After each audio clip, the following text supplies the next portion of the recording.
마가복음 2장 6절부터 17절까지 저하고 같이 교독을 하겠습니다. 6절부터 17절입니다. 어떤 서기관들이 거기 앉아서 마음에 생각하기를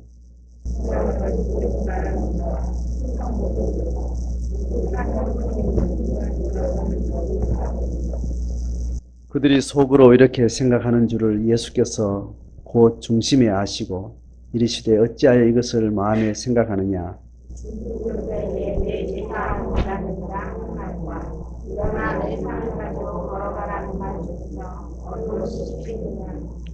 그러나 인자가 땅에서 죄를 사하는 권세가 있는 줄을 너희로 알게 하려 하노라 하시고 중풍병자에게 말씀하시되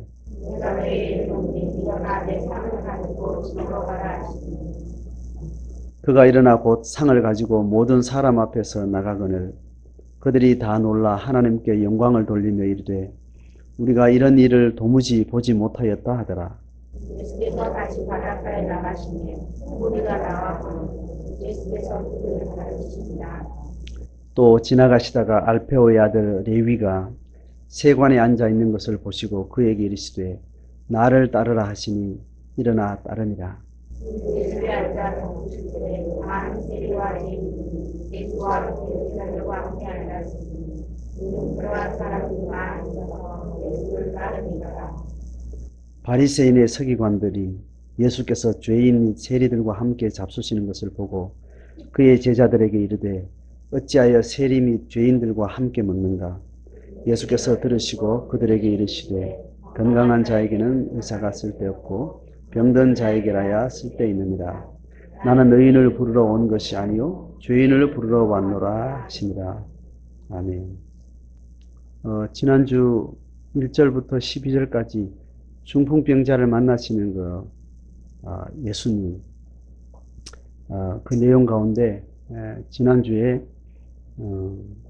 그의 믿음을 보시고 예수님께서 죄사함의 선언을 말씀하신 것, 그 이후에 마태를, 세리였던 마태를 부르시고 또 세리와 죄인들과 함께 하시는 예수님의 그 사역의 중심을 쭉 이어가는 17절까지 그 사역 현장이고 단락의 내용은 다르지만 전체가 뭐로 이어지는가 하면 죄인을 향해서 예수님이 사역하시는 그 내용으로 이어집니다.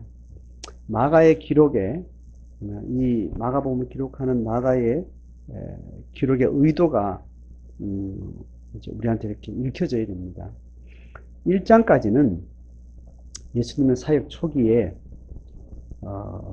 귀신을 쫓아내고 병자를 고치는 눈에 확연하게 드러나는 하나님의 예언자로서 메시아로서의 그 능력을 많은 사람 앞에 보여주기 시작하면서 하나님의 사역들을 이제 열어갔습니다.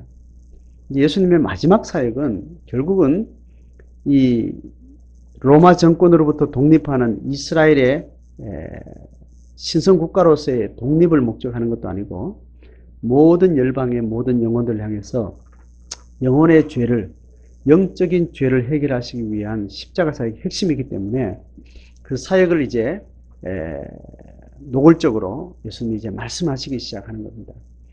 근데 이스라엘 백성들은 죄 문제에 관심 있지 않고 그들은 죄의 문제는 이미 정리가 됐다고 생각합니다. 선민이기 때문에 율법을 지키고 있는 한 죄의 문제는 해결됐다라고 이렇게 오인을 하고 있습니다. 그래서 메시아가 오시면 이제 그들의 신성 국가로서의 독립을 이룰 것이다. 이런 상을 가지고 메시아를 기다렸기 때문에 예수님은 이제 그 예언자 되고 메시아 된 그 능력을 드러낸 이후에 이제 본인의 사역의 걸음을 이제 떼어가는 겁니다. 자, 그래서 이제 중풍병자가 믿음이 있다는 걸 보고 죄사함을 먼저 선언을 하는 겁니다. 자, 죄사함을 선언하고 실제로 그 죄사함이 그의 질병 중에 내 영적 죄성에 대해서 깨닫고 질병 문제도 해결되길 원하지만 하나님의 예언자고 메시아시라면 내 근원적인 죄의 문제도 해결하실 것이라는 그 절박함의 속사정을 예수님이 읽으시고 죄 문제를 선언하신 겁니다. 그는 중풍병자에게 죄 문제를 해결해 주는 것도 의미가 있지만 그 치유의 사건을 보고 있는 다른 군중들 앞에 또 서기관들 앞에 이제 메시아의 죄사하는 사역의 중심을 이제 드러내는 사역입니다. 이중적인 목적이 있는 겁니다. 그래서 그 사람의 죄 문제도 해결하고 난 다음에 이제 곧이어서 오늘 읽은 내용 중에 서기관들이 이거는 신성모독이다. 우리가 알고 있는 메시아는 죄사함의 문제를 다루는 그건 하나님의 절대 권한 속에 있는 건데 메시아는 그런 죄에 대한 문제를 다룰 것이 아닌데 이 문제를 다루는 건 이거는 하나님에 대한 모독이 아닌가 이렇게 반론을 제기를 하는 겁니다.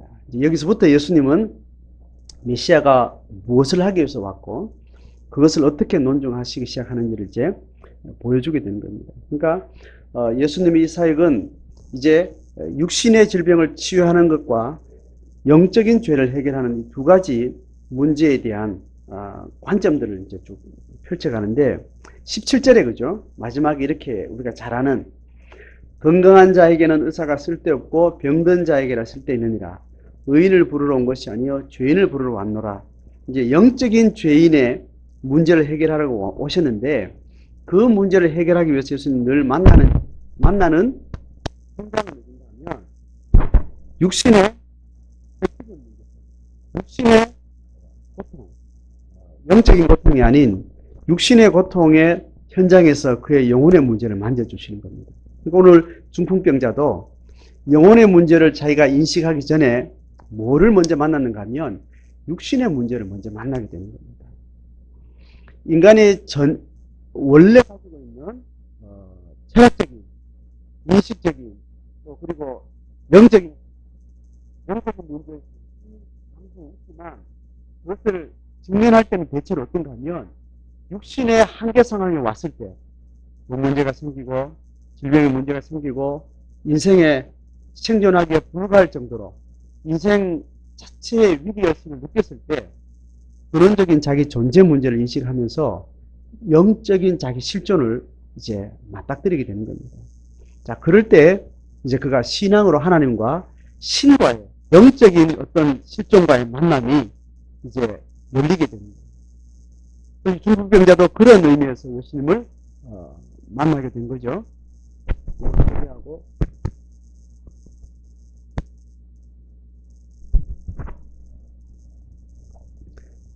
잘 들으시기 바랍니다. 예수님이 이제 반응하시는 모습이 일어나 내 상을 가지고 걸어가라 하는 말하고 죄의 사함을 받으라는 말이 어느 게 쉽겠느냐 이렇게 이야기하면서 이 두 가지 문제를 일단 구분을 합니다. 일어나 상을 들고 일어나라. 육신의 치유를 하는 것하고 죄를 사하는 것하고 어떤 게 쉽겠느냐, 어떤 게 더 쉽고 어렵다 이야기를 좀 하려고 하는 게 아니에요. 이 두 가지가 문제를 따로 구분시켜 놓고 인간은 이 결핍과 물질과 상함의 문제를 겪으면서 그러면서 하나님 앞에 삶의 의미를 생각하는 겁니다. 그 결핍의 최극단이 뭐라고 했죠? 육신이 느낄 수 있는 고통과 결핍의 최악의 상황이 뭡니까? 죽음인 거죠. 그게 다 죽음의 그림자입니다. 모든 악한 상황은 왜 고통스럽고 두렵고 우리 속에 각성이 일어나는가 하면 죽음의 그림자가 확 느껴지기 때문에 그 고통이 딱 감지되면서 죽음이 멀지 않구나. 자기 존재 의미를 생각하면서 하나님 앞에 자기의 근원적인 영적인 실제를 이제 들고 만나게 되는 거죠. 자, 예수님이 이제 두 번째 나오는 상황 보면 레위를 만나요. 레위가 세관인데 이스라엘의 지금 식민지 상황 가운데 세관은 친로마적인 성향의 사람들이 로마 정권을 힘입어서 세금을 거두는 이 업무에 종사를 하면서 이스라엘 백성들의 삶을 겁탈하고 삶의 고통을 가하는 주체가 됩니다. 그러니까 로마 제국의 앞잡이로서 이스라엘 백성들의 고통의 가해자가 되는 거죠. 우리 일제시대에도 이제 그런 자들이 있었죠. 완장차고. 이제 그렇게 식민지를 그렇게 제국의 의도대로 그렇게 몰아가는 이제 그런 앞잡이들이 있는 겁니다. 이스라엘 백성들 그 안에는 정치 지도자들 안에는 친로마적인 입장에 있는 사람들이 있고 이스라엘 백성들의 식민지 편에 선 사람들이 있어요. 두 영적 지도자들의 계열이 있는데 사도계파는 친로마 편에 있어요. 이스라엘 백성들의 영적인 실제에 별로 관심 없습니다. 그들은 귀족이고 기득권을 가지고 부를 거머쥐고 있는 사람입니다. 부와 권력에 원래 이 상층부에 있었던 자들이기 때문에 영적으로 그들은 건강하지 않았던 자들이에요. 그래서 제국이 지나오면서 계속해서 그들은 이 식민지로 살고 있는 이스라엘 백성 가운데서 여전히 그들의 기득권을 누리려고 했습니다. 그러니까 어디에 가까워져야 되는가 하면 제국에 가까워져야 됩니다.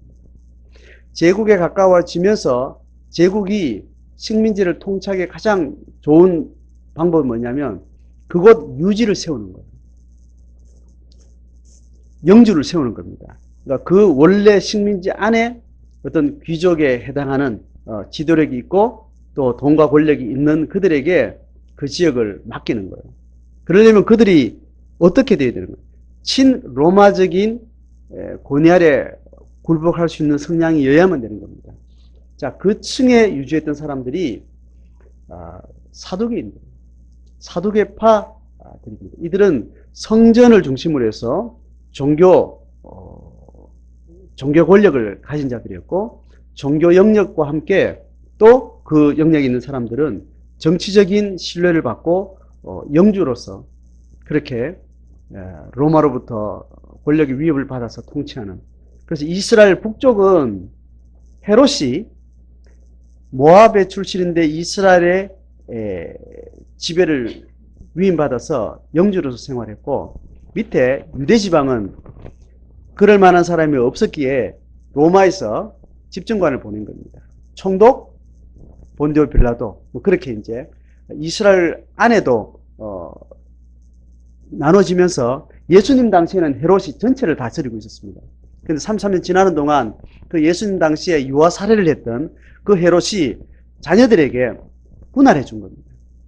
분할해 주면서 그렇게 나눠지고 또 유대 쪽에는 총독이 이제 파송받아서 그렇게 된 겁니다. 그 어간에는 엄청난 민중봉기가 일어났습니다. 민중봉기를 통치할 수 있는 능력이 없는 지역에는 할 수 없이 로마 집정관을 보내는 거죠. 그래서 본디오 빌라도의 영역은 그 아래쪽이었고 그 위에는 헤롯 안디바 이런 자들이 이제 있었습니다. 자, 그들 밑에서 세금을 이제 담당하는 이제 세리장이 있고 세리장으로부터 도급을 받아가지고 어느 지역 또 이제 할당을 받아가지고 그 지역에 세금을 책임있게 걷어서 올리고 자기가 또 그것을 자기가 관할하여서 세금을 자기가 먹는 그런 세리들이 있었습니다. 이 세리들은 지식인들입니다. 그리고 이 유대 상황들을 잘 아는 본토 사람들이에요. 그러니까 이 세리마태는 유대인이었으면서도 적어도 언어적으로는 헬라어를 할 수 있는, 그러니까 친로마의 집권자들하고 이 언어가 될 수 있는, 그리고 그 지역 사회를 잘 아는, 그리고 어느 정도 지식의 수준이 있는 그런 사람들인 거죠. 그러니까 세리마태는 그런 자리에 있으면서 사회적으로 자기가 어떤 친로마적인 입장에서 직업을 그걸 가지고 있었지만 영적으로는 공고한 심정을 가지고 있던 사람이 분명합니다. 학자들은 이 세리마태에 대한 다른 정보가 없습니다. 마태복음을 통해서 이거 어떤 사람인가 보는데 마태복음은 누굴 위한 복음서죠? 독자가 유대인들이 독자예요. 그러니까 유대 모세오경의 교육을 일찍부터 잘 받았던 사람, 적어도 지적으로 잘 받았던 사람, 그게 어떤 영적인 자기 문제로 가지고 있었는지는 모르지만 적어도 그런 기본적인 교육이 있었기에 예수님의 제자가 되어서 마태복음을 기술할 수 있어요. 그러니까 지적인 수준들이 있었고, 그리고 영적인 교육을 받았던 사람. 자, 그랬던 사람이었기 때문에 그는 그와 반대로 자기 직업을 젊은 날에 선택하게 되고, 또 그런 재능이 있었기 때문에 그렇게 그 자리에 있었던 것 같아요. 그렇지만 근원적으로 그는 그런 죄인 취급을 받는, 그러니까 유대 사회 안에서는 이 완장차고 있는 세리는 돈에 대한, 명예에 대한 확신한 권력은 가지고 있지만 유대 국민들로부터는 죄인 취급을 가장 더러운 인간에 해당하는 창기와 같은 계열에 둔, 사회 권력으로는 엄청난 갭이 있지만 같은 종류의 인간으로 취급을 받으니까 거기에 같이 아무 관념이 없으면 뭐 너는 그렇게 해라 콧방에 끼겠지만, 그 가치에 뼛속부터 본인이 준비되어 있고 거기에 대한 신앙에 대한 자기 각성이 있다면 그 시각을 견디지 못할 거예요. 그 사회적 소외감보다 그가 느끼는 영적인 허기가 있었던 것으로 이 학자들은 그렇게 판단을 합니다. 저는 그 지식이 있죠. 언어적 능력이, 사회적 능력이 있고 권력과 부가 있지만 그렇게 살다 보니까 필요한 것은 내가 만족이 있는데 결국은 사회적으로 소외가 되고, 또 내가 어릴 때부터 가진 이 신앙으로부터 양심의 가책을 받으면서 곤고한 상황이 있었는 것이 분명합니다. 자, 위에 이 중풍병자의 속에 있는 믿음을 보셨다라는 이 말이 마태에게는 기록되어 있지 않아요. 그렇지만 이 정황을 보면 예수님이 세관에 앉은 걸 보고 나를 따르라고 뭐 그렇게 많은 이야기를 하지 않은 것 같아요. 또 세관의 업무 현장에 가서는 앉아가서 뭐 집에서 이야기할 때 긴 이야기 하진 않았을 거예요. 여러 개인, 마태 안에는 흐름이 있었겠지만 그 현장에서 예수님 직접 구원할 때 바로 자기는 그 직을 내려놓고 예수님 따르는 제자로 돌아서게 되는 거예요. 자, 그러니 마태도 마찬가지, 이 중풍병자도 마찬가지. 육의 문제 속에서 어떤 결핍을 느낄 때, 보세요. 위에 중풍병자는 육신의 문제에 고통을 가지고 있었습니다. 자, 그런데 마태는 육신의 문제가 있었어요? 전혀 문제 없어요. 모든 것을 가진 사람이에요.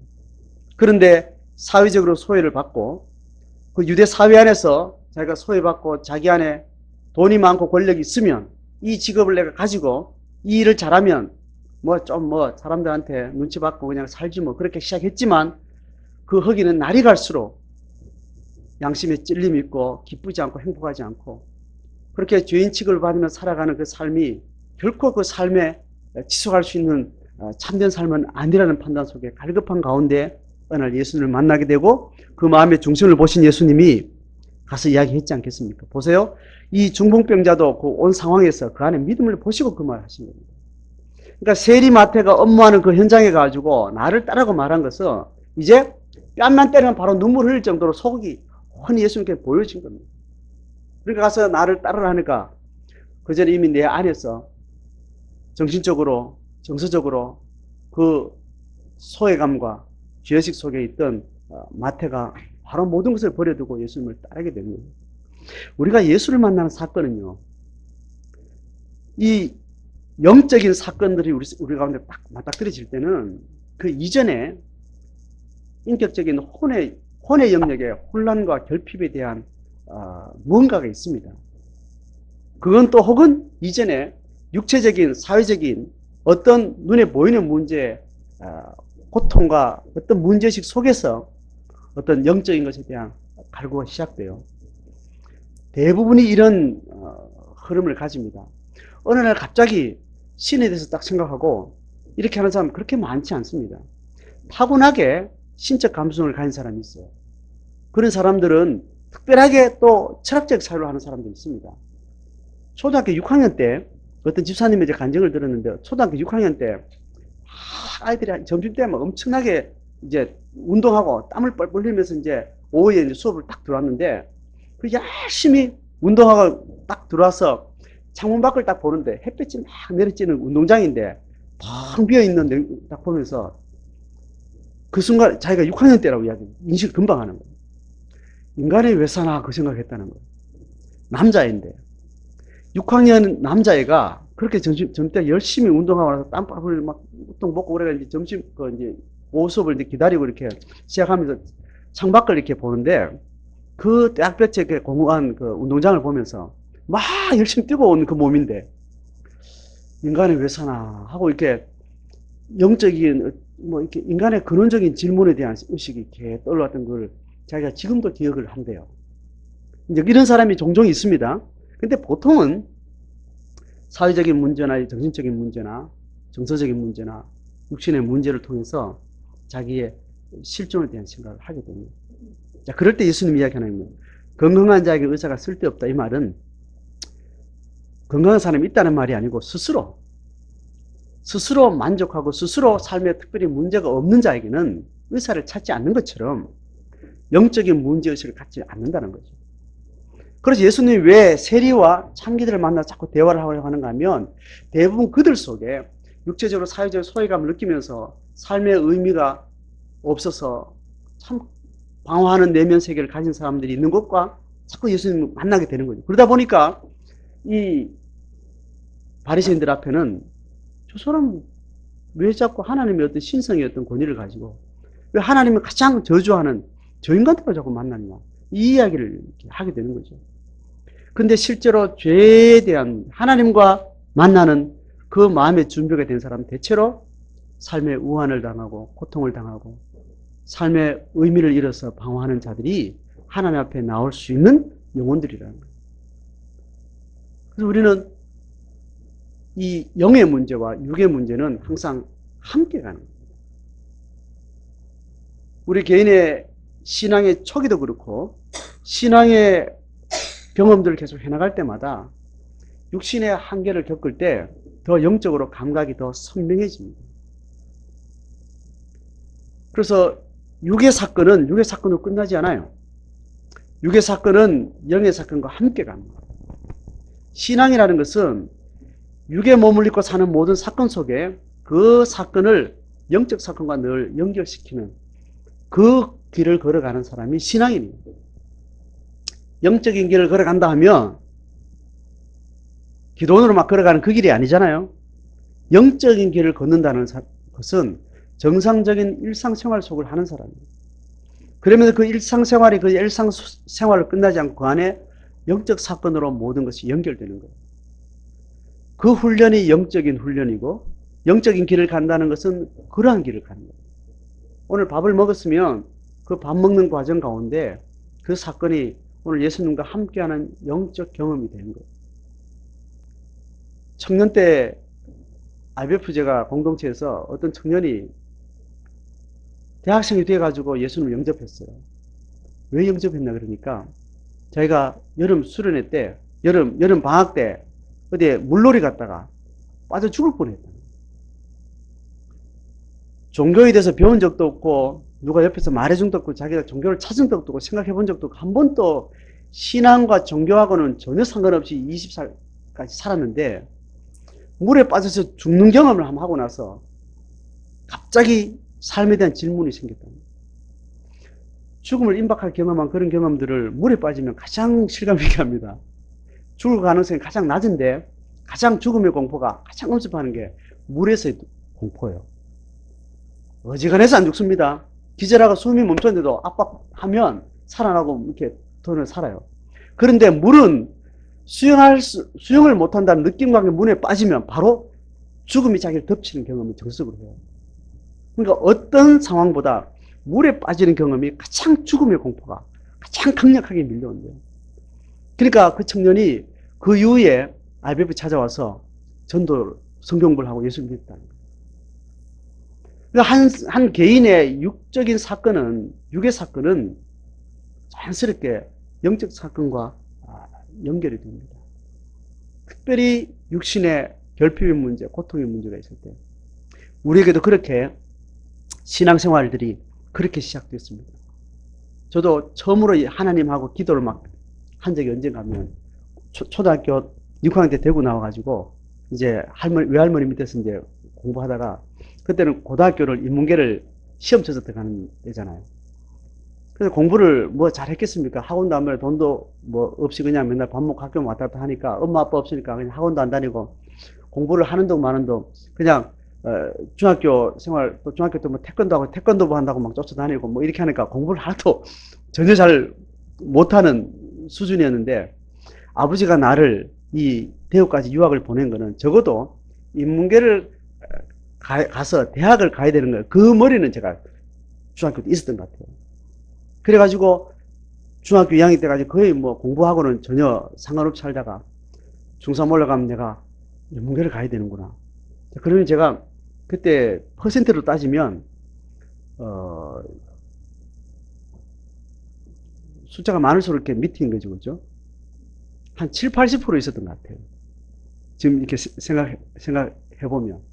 500명 중에 300 후반이나 400 단위였어요. 제가 1학년, 2학년 때. 그러니까 1학년, 2학년 때 늘 이렇게 생각하기를 중3 형들을 이렇게 보면 정말 열심히 공부했고 지금 고3처럼 공부를 이렇게 인문계 가기 위해서. 그런 형들 보면 나도 언젠가 저런 공부를 해야 되는데 이런 생각을 1, 2학년 했던 기억이 나요. 친구 집에 갔는데 친구 형이 공부하고 있고 중3이라요. 근데 막 책고 저렇고 막 하는 걸 보면 언젠가 해야 되는데 이런 부담을 가지고 있다가 중3이 딱 되면서 이제 고등학교를 가지 않으면 인문계 고등학교를 가지 않으면 내가 여기 아빠가 저렇게 나를 이렇게 유학 보낸 의미가 없다. 나는 아들이고 누나 아들 그죠 여동생 남동생 이렇게 내가 대학을 그렇게 가야 된다 이런 의식을 가지고 중3이 되면서 내가 완전 확 바뀐 거예요. 바뀌어가지고 한 30분 안에 올라간 것 같아요. 바로 첫 시험에. 그때 월말고사를 쳤잖아요. 그죠? 그래 치니 중3이 되는 겨울부터 이제 내 안에 아주 나는 할복자살한다. 이런 마음을 가졌어요. 할복자살이겠네. 청년 때 알았는데 내가 죽거나 아니면 나는 뭐 끝장 본다. 이런 심정을 가지고 2학년 겨울방학 때 처음으로 이제 수요예배를 가기 시작해요. 그때는 학생이 까만 교복 입고 친구가 가는 영화에 보면 나는 그 교복 그대로잖아요. 그죠? 그 교복을 입고 모자를 딱 쓰고 이제 학생회 이제 줄 되면 이제 예배 가는 겁니다. 그러니까 교회 갈 때는 하여튼 새까만 교복을 다 입고 가는 거예요. 처음으로 수요예배를 이제 가야 되겠다 마음이. 이게 마음이 막 절박하니까 이제 겨울 방학 때 그죠? 절박하니까 수요예배를 가야 된다 하면서 교복을 다 밤에 차려입고 수요예배를 이제 가기 시작합니다. 가가지고 이렇게 기도하는데 이유도 없어. 그렇게 눈물 나는 거야. 공부를 해야 되겠다는 이 마지노선을 내가 마음에 꺼놓고 공부해야 되겠다고 막 기도를 하는데 엄마 아빠 생각이 왜 이러는지 몰라. 그냥 그동안 그냥 엄마 아빠 없이 그냥 지냈던 중1, 중2, 초등학교 6학년 때부터 특별하게 부모 생각이 나가지고 울고 이런 적 없었는데 이제 공부를 내가 해야 된다라는 이 정서적으로 압박 속에 이제 나는 이거 아니면 나는 살 길이 없다 이런 마음을 밀어넣고 하나님 앞에 기도를 하는데 예배를 때가 이제 기도하는데 엄마 아빠가 보고 싶고 엄마 아빠 생각이 그렇게 많아서 기도를 많이 했어요. 그러니까 내 기억에 처음으로 나의 삶의 문제를 놓고 정말 절박한 내 삶의 문제를 가지고 하나님 앞에 기도하는 게 그때 처음인 거야. 그전에는 하나님 믿는 믿음도 있었고 뭐 구원의 확신을 뭐 논리적으로 막 고백적으로 이렇게 뭐 훈련받은 건 아니었기 때문에 신앙이 없었던 것 아닌데 처음으로 내 실존의 문제를 놓고 생존의 문제를 놓고 그렇게 기도를 하면서 그렇게 기도하니까 그동안 내가 뭐 신앙의 문제도 아닌데 엄마 아빠 없이 지냈던 외로운 그 소년의 그 마음속에 있던 정서들이 막 올라오는 거예요. 나중에 심리학을 배우고 또 내치를 경험하고 나서 하나님 앞에 나가면 내가 어떤 억압된 심정들이 그냥 나오는구나라고 나중에 이해한 거야. 그때는 내가 공부하려고 내가 공부 잘하게 해달라고 내가 열심히 각오를 하고 이제 예배부터 갔는데 왜 그렇게 울면서 엄마 아빠 생각이 나는지 내가 그건 잘 이해가 안 됐다고요. 그렇게 막 갈 때마다 울었던 것 같아요. 하여튼 그 겨울이었던 걸 기억하거든요. 밤에 교복 예배 간 경험이 내가 없죠. 낮에 줄만 가니까. 그랬는데 그때 겨울에 하여튼 추운 겨울에 하여튼 교복 입고 가지고 하여튼 그 기도하면서 많이 울었던 기억이 나는데 그때 울면서 내 안에 억압된 이 서러움, 엄마 아빠가 보고 싶은 이것이 아마 해소가 된 것 같아요. 해소가 됐으니까 공부에 집중할 수 있는 내적인 상태가 됐지 않겠나 그 생각이 들어요. 그래가지고 70%였던 내가 30%로 바로 3학년 첫 시험부터 그래, 그때부터 하여튼 암기가 하면 통째로 외우는 거. 영어를 통째로 외우는 거. 이제 그런 것들을 그냥 하게 되더라고요. 지나고 나서 이제 그런 마음을 쭉 제가 겪어보면, 아, 그때 내가 정서적으로 내가 만져졌구나. 하나님 앞에 울면서 뭐 그랬구나. 이제 그러면서 하나님이 살아 계시는 것, 하나님 나와 함께 하는 것에 대한 이 인격적인 느낌을 그때 가졌던 것 같아요. 그러면서 그때부터 저는 이제 교회하고 이제 교회 생활을 그냥 교회에서 먹고 자고 교회에서 늘 그렇게 지내왔던 것 같아요. 누구에게나 자기 실존의 문제를 자기 부모하고 상관없이 자기 단독자로서 자기 인생의 자기 단독자, 어리든지 어른이든지 그 문제를 끌어안고 시작하면서 그동안 습관적으로 다녔다는 머릿속에 인식으로 있던 하나님이 실존으로 만나는 거예요. 물론 그 이후에도 물론 저희 신앙은 늘 내 삶의 내적 위기와 함께 하나님과 깊은 내적 영광관계가 늘 있었던 경험으로 성숙되어 온 것 같습니다. 여러분도 같은 경험이겠죠. 세리마태도 같은 경험으로 자기의 죄인됨, 예수 그리스도의 십자가의 그 대속의 죄 씻음이 자기 실존의 경험으로 와닿게 되는 것은 육의 경험과 밸런스를 같이 합니다. 그렇게 결핍 속에서 하나님과 영적 만남이 시작되고 난 다음에 이제 영적인 걸음을 걸어가면서 어떤 문제는 신앙의 문제로 뭔가 해석이 되는데 어떤 문제는 신앙의 문제 해석이 안 돼요. 돈 벌고 싶고 좀 인물 좋아지고 싶고 남한테 인기를 가지고 싶은 그 마음은 신앙의 어떤 문제로 상관없이 해석이 일어나는 욕망이에요. 열심이에요. 이 사건 속에서는 하나님이 함께 하시다, 하나님 필요하다 이런 것과 상관없이 그 욕망에 대해서 끊임없이 일어나는데 여기에 하나님이 없고 신앙의 사건이 아닌 것에 대해서 우리 다시 고민을 시작하는 거죠. 그러면서 이거는 문제가 있구나. 아, 이거는 하나님 없이 이거는 별로 의미가 없구나라는 것을 생각을 하게 됩니다. 그래서 영적 동기가 연결되지 않은 사건들에 대해서는 이게 무의미하게 느껴지기 시작하는 겁니다. 그러면서 영적인 가치가 있는 것으로 삶의 우선순위가 바뀌게 되는 거예요. 주일날 야외 나가보고 좋은데 놀아보고 하면 뭐 육신은 즐거운데 내적으로는 별로 기쁘지 않은 겁니다. 어떤 영적 사건과 연결되지 않아. 그 일들은 버리게 되는 거예요. 이제 그렇게 해서 신앙은 영과 육의 사건이 같은 사건으로 만나는 지점을 통해서 계속 걸어가는 거예요. 그래서 그 훈련이 된 사람은 똑같이 밥 먹고 똑같이 직장 다니고 똑같이 공부하고 이렇게 하는데 매번 그 걸음 속에 하나님이 함께 하시는 사건들의 고백이 있고 하나님이 나를 죄 용서하시고 내가 영적인 가치를 가지고 살아가는데 공부가 어떤 의미가 있고 결혼이 어떤 의미가 있고 자식이 어떤 의미가 있고 그 의미들을 매번 확인하면서 살아가는 거예요. 그래서 몸과 육은 전혀 다르지 않은 한 사건으로 연결되는 겁니다. 이걸 가지고 기독교 세계관의 용어로 제가 뭐라고 말했죠? 지난주 이야기한 기억이 납니까?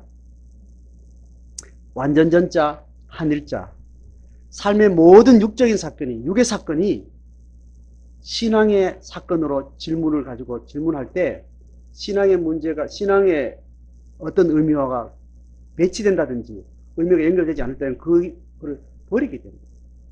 그 문제를 다시 늘 새롭게 생각 하나님의 말씀에 비춰서 이거는 탐욕과 욕심에 의해서 나온 건지 신앙의 사건으로 의미가 있는지를 확인하면서 그걸 버리기 시작합니다.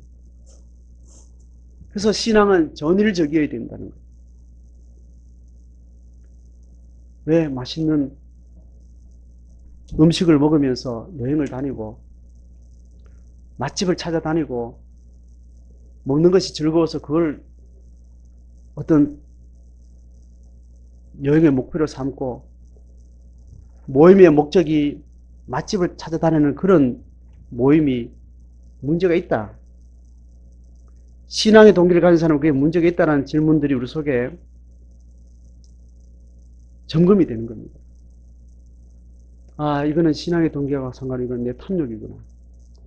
내 욕심이구나.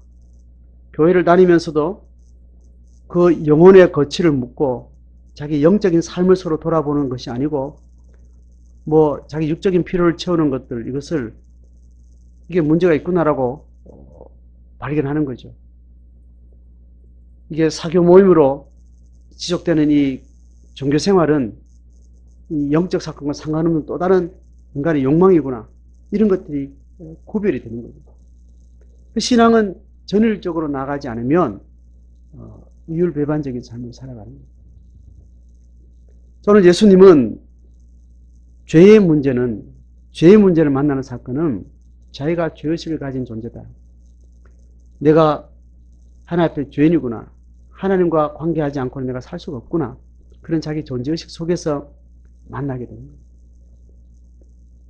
자, 오늘 어떤 사람이라도 죄인 아닌 사람이 없지만 어떤 사람이라도 예수님이 아니면 영혼의 문제 해결할 수 없지만 자족하고 만족하는 삶에 머무른 사람들은 절대로 하나님을 찾지 않습니다. 자, 우리 안에는 매번 이 의원이 필요하다. 내 안에는 병이 있다.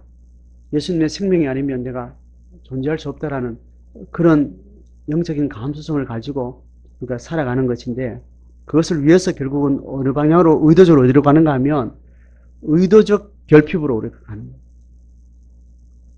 의도적 결핍을 우리가 만들어내는 거예요. 금식을 하고